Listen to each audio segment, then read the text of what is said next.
Today, it is hard for us to imagine that there might be no familiar products in the stores. But in the USSR, this was a reality. On the one hand, strict GOSTs guaranteed quality, but on the other hand, store shelves were often empty. So why do many people believe that Soviet food was tastier? In the USSR, chemical additives were not really used as actively as they are now. For example, butter was made only from natural cream, without cheap vegetable fats. Therefore, its taste was richer and its flavor was more pronounced. Today, however, under the name butter, palm oil spreads are often sold. But there was another side of the coin. Not everyone had the opportunity to buy these natural products. In big cities, people stood in lines for several hours, and in the countryside, they could only dream of a deficit. In Moscow and Leningrad, it was possible to get quality sausage, cheese, condensed milk, but in the provinces they were content with only what they could bring from the regional center. Soviet doctor sausage is a separate topic. Now, this product is associated with sandwiches, but originally it was conceived as a dietary food. It was developed in 1936 specifically for people exhausted by hunger and disease. In the composition were only meat, eggs, milk, and a minimum of salt. Now, doktorskaya sausage on the shelves often contains soy protein, starch, and flavor enhancers, which means that it is not the same. An interesting paradox. The harder it was to get the product, the tastier it seemed. Scarcity also played a role. People were not spoiled by the assortment, so they ate what they had and could not compare it with foreign analogs. But Soviet food was not always of high quality. There were both excellent products and not at all tasty. For example, bottled milk often went sour after a day because the storage conditions in stores left much to be desired. Today, food packaging often says GOST, and many people trust this. But few people think that Soviet GOSTs and modern ones are two big differences. The real Soviet standards were much stricter, but after the collapse of the USSR, many products began to be produced according to technical specifications, which allowed manufacturers to change the recipe for profit. In the USSR, the rules of food production were developed not by marketers, but by scientists. GOST clearly defined what each product should consist of, and no deviations were allowed. For example, according to GOST in Soviet ice cream could not use vegetable oils, only milk, cream, sugar, and natural additives. Therefore, the flavor of the ice cream was rich, with no extraneous flavor. Now, palm oil is added to many types of ice cream because it is cheaper, which means it is more profitable for the manufacturer. Or take condensed milk. In the USSR, it was made strictly from milk and sugar. Today, on the shelves of stores, you can see cans labeled GOST, but if you read the composition, there are often vegetable fats, starch, and even thickeners.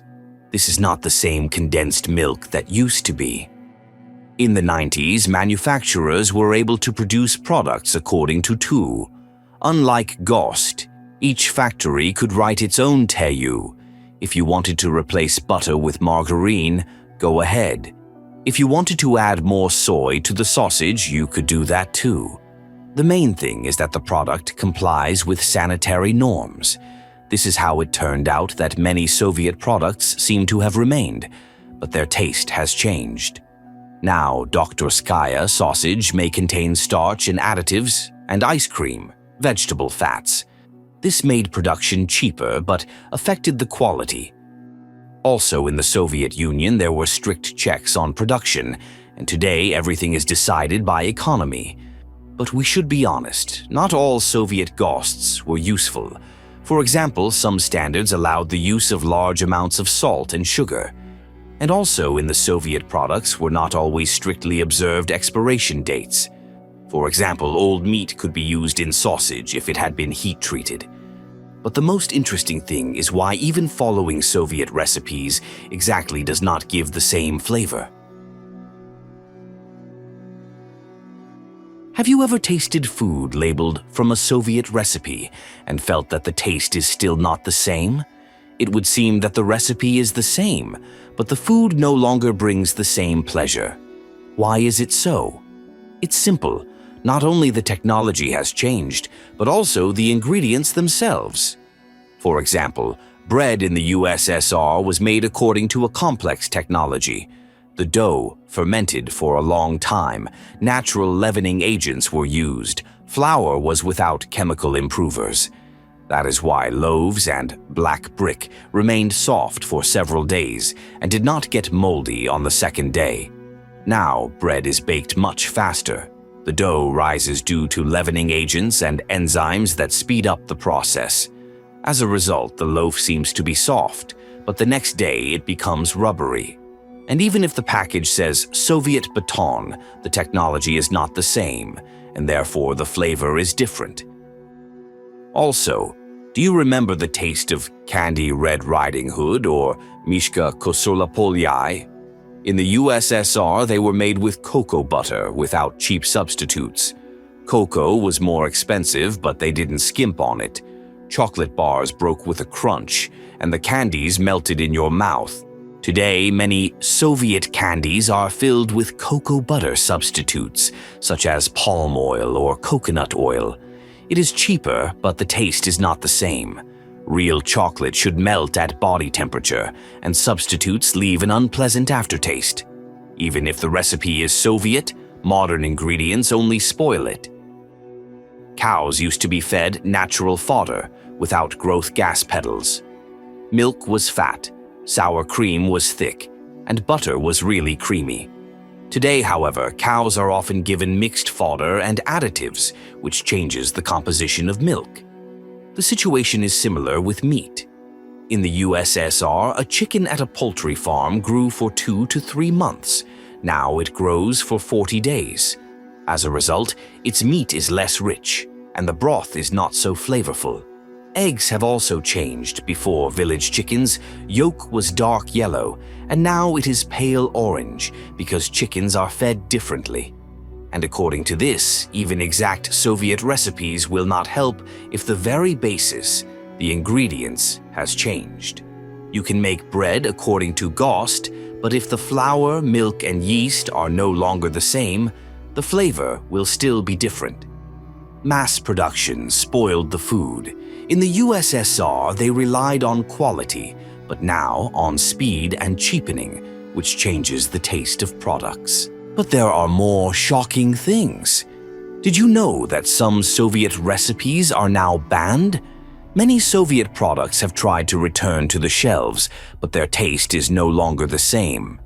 And it's not just about technology or ingredients.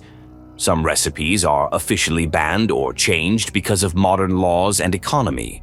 For example, the Soviet lemonade Baikal was not just a soda, but a real tonic drink. It contained extracts of St. John's wort, Eleutherococcus, and licorice.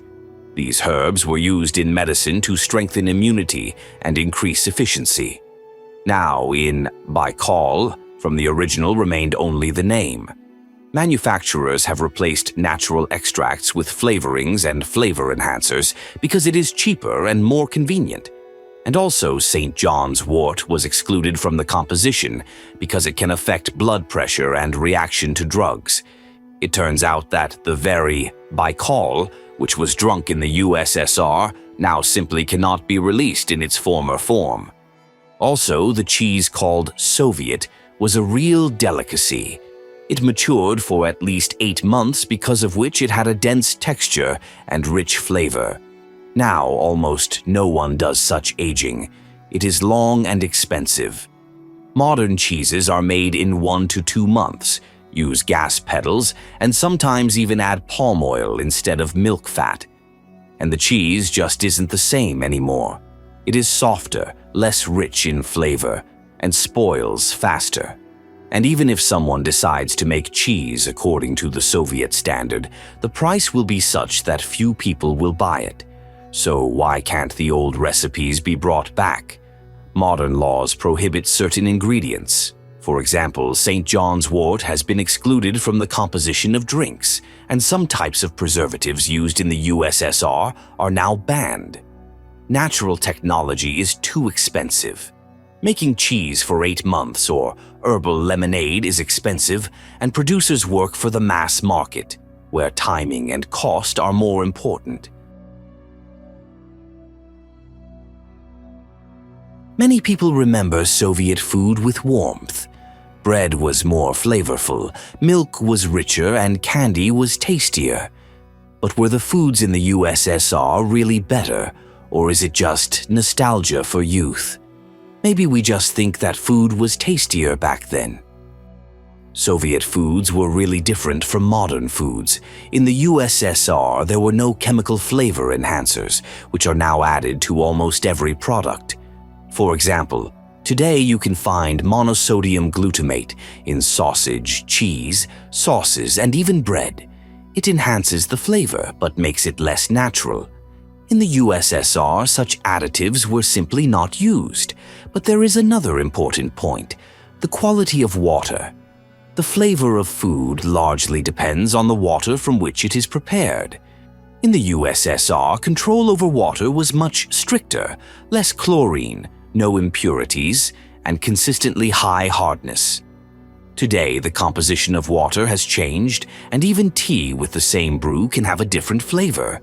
But there is another factor: memories. In childhood, everything tastes better because the brain associates food with pleasant moments, family, vacations.